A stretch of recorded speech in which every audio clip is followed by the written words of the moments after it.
Hello guys, welcome back my channel English with Arun. तो आज है इंग्लिश सेंटेंस फॉर्मूला नंबर 42। तो आज के फॉर्मूले में पढ़ेंगे जैसे कोई भी चीज की जरूरत नहीं है। जरूरत नहीं है, किसी भी चीज को करने की जरूरत नहीं है, बोलने की जरूरत नहीं है, लिखने की जरूरत नहीं है। तो इस तरह के इंटरेस्टिंग वाक्यों को आज हम बनाना सीखेंगे। तो सबसे पहले इसका फॉर्मूला जान लेते हैं। फॉर्मूला होता है there is no need to, फिर वर्ब की फर्स्ट फॉर्म, फिर object. There is no need to, there is no need to, जरूरत नहीं है, बोलने की जरूरत नहीं है। सबसे पहले there is no need to, there is no need to, फिर वर्ब यानी क्रिया। क्रिया क्या है इसमें? बोलना। There is no need to speak,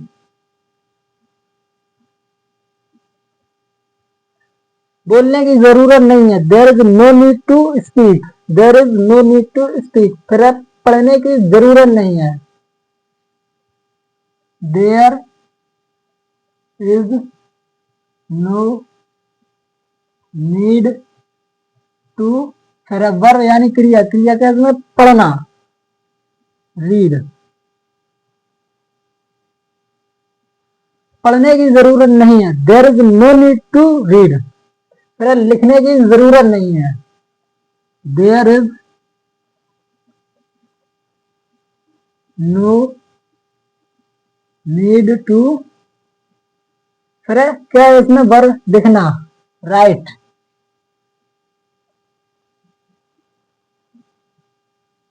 लिखने की जरूरत नहीं है। There is no need to write, उसे बुलाने की जरूरत नहीं है। इससे पहले there is no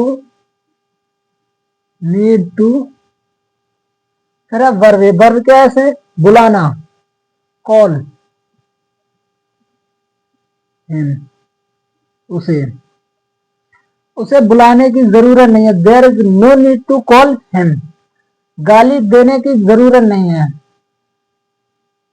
there is no need to गाली देना, एब्यूज।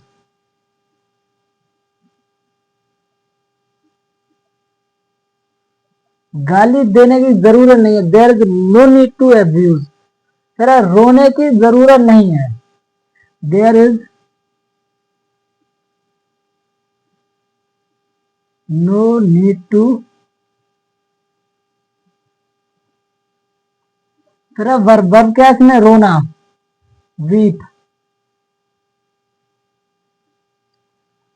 रोने की जरूरत नहीं है। There is no need to weep. तो इस तरह के इंटरेस्टिंग वाक्यों को बड़ी आसानी तरीके से बना सकते हैं फॉर्मूले के अकॉर्डिंग, और फॉर्मूले को याद रखो। तो आई होप ये वीडियो आपको समझ में आई होगी। तो हमारे पेज को फॉलो जरूर कर लें और अपने दोस्तों के साथ शेयर जरूर कर दें। Thanks for watching this video.